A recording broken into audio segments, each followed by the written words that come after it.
Урматтуу мекендештерим, кыргыз тили мамлекеттик тил деген статуска ээ болгонуна быйыл 30 жыл толду.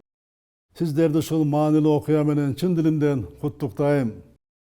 30 жылдан бери кыргыз тили бир кыйла өнүктү, өстү, байыды. Бирок баардык улуттарга орток тил болуп, жашоо практикасына кире элек. Кылымдарды карыткан кыргыз тили коомду өзүнүн тарыхый ордун кайрадан ээледи деп айтууга эртелик кылат.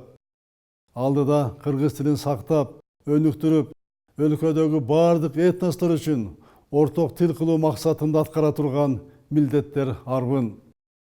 Мамлекеттин негизги символу, улуттун нукура байлыгы катары кыргыз тилинин мындан ары кадыр баркын өнүктүрүү, коомдун баардык чөйрөлөрүндө өзгөчө башкаруу системасында кеңири колдонуу абзел. Илим, билим, маданий жана экономика тармагында мамлекеттик тилди терең киргизүү негизги милдетибиз. Жаштарыбыз, балдарыбыз мамлекеттик тилде сүйлөп, жазып, ой жүгүрткөндө гана тилибиз сакталат, кийинки урпактарга жетет.